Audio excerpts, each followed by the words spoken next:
How's it going, Dave here? And in today's video, I'm going to be giving you 5 techniques that you need to master in your neo-soul playing. So what I'm going to be doing is breaking down each technique, showing you where you may want to use the technique, and then I've got a lick or a riff using that particular technique for you to learn and get inspired by.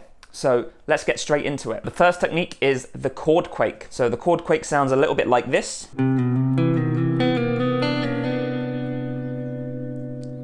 Now what we're doing is we are playing, let's take a C major 9 chord here. So we're playing 3 on the A, 2 on the D, 4 on the G, and 3 on the B. And what we're doing is we're playing it one note at a time like this. But we're obviously adding a little bit more to it. So once we play the first note, we're going to move it down to the 2nd fret and then back up to the 3rd fret again. So then we add the next note in and do the same exact thing.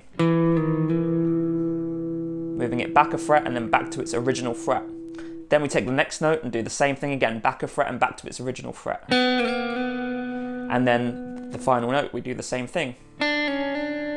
Now the key with this one, and with a lot of techniques, is to let the entire chord ring out while you're doing this. So every note that we've already done the quake to, we're going to ensure that it stays ringing out while we're doing the quake to other notes. So it should sound something like this.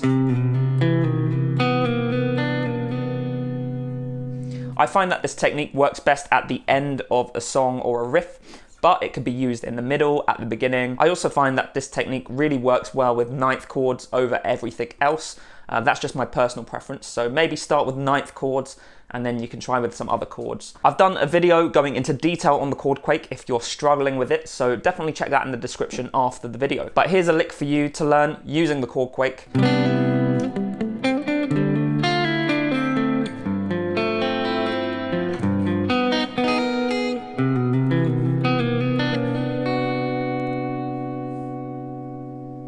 Alright, so the second technique is slide vibrato. The name is quite self-explanatory. We're doing a vibrato, but using slides. So let's take a note, let's say the 7th fret of the G string, and we could just let it ring out, but we could also do slide vibrato. So slide vibrato is going to be where we slide up to the next fret and then back down. So it's kind of like the opposite of what we were doing with the chord quake. We're going up this time, up and down.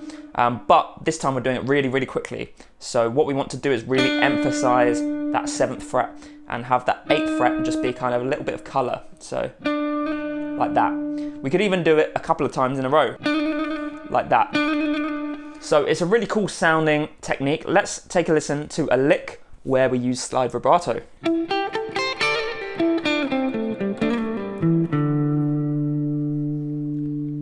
Now, where slide vibrato gets really, really awesome is when we apply it to a bend. It sounds really, really cool when we do this. So let's take that same 7th fret, bend up to the pitch of the 9th fret, and then apply a little slide vibrato, like that. And then you can descend down to the 5th fret maybe, which is what I've done in this next lick. So take a listen.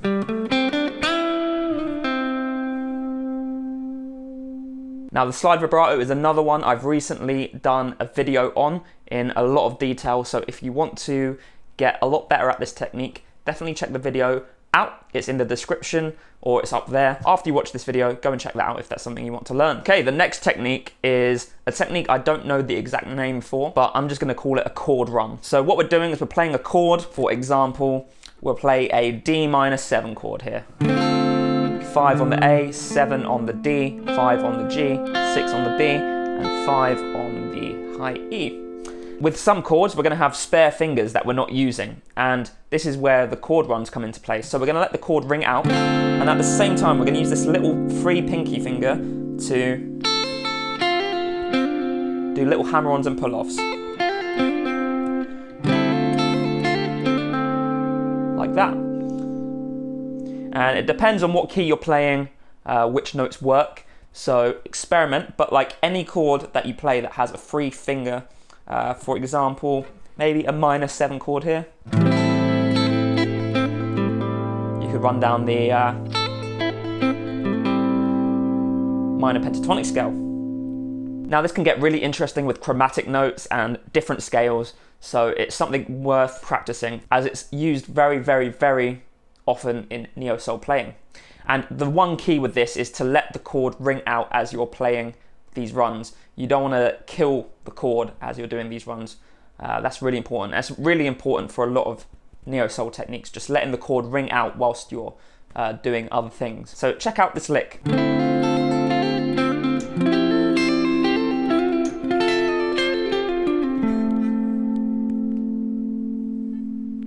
Alright, so technique number 4 is tapping. Now tapping is something you don't see a lot of in neo-soul, but it is definitely very useful. The situation where you might want to use tapping is if you've got a chord and you want to do a chord run, but your spare finger is not stretchy enough to get to the notes that you want. Or if you have no spare fingers and you need to do a little chord run, then tapping is going to be perfect for that. So for example, I could play this D minor 7 chord again, and in the lick that you're going to see in a minute, I can hammer on out of nowhere the 10th fret of the B string, pull off 9th fret of the G string maybe. Maybe even do the 9th fret of the D string. The 9th fret of the A string didn't work, so maybe the 10th fret will. Yeah, and you can just experiment with what works there. So let's take a listen to the lick that I've created for tapping.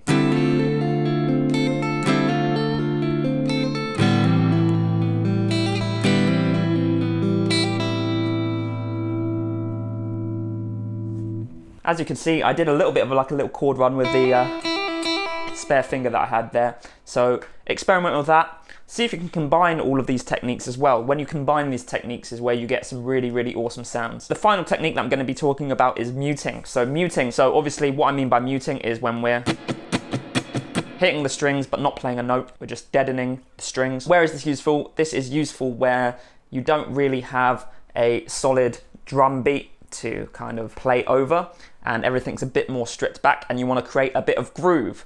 So when you want to create a bit of groove, you can mimic a drum kit with your muting. What I like to do is I like to do a very accented mute where a snare would normally be, and that would normally be on beat number 3. So we could go 1, 2, 3, 4, 1, 2, 3, 4, 1, 2, 3, 4, 1, 2, 3, 4, just like that. Now obviously we're not going to be playing mute constantly, but you can throw them into your soloing. For example, I'm just going to improvise something now.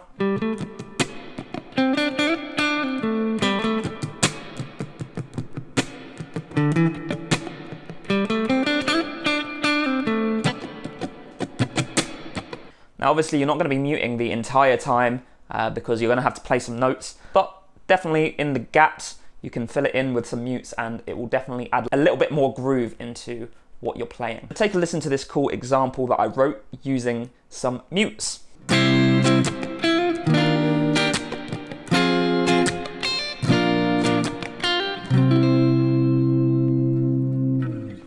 So those are the sorts of things you can create using mutes. So those were the 5 techniques. Just to recap, we've got the chord quake, we've got slide vibrato, we've got tapping, we've got, what's the other one? We've got the chord runs, and we've got muting as well. So try and implement some practice of all 5 of these techniques into your practice routine over the next week or so and see how your playing improves from it.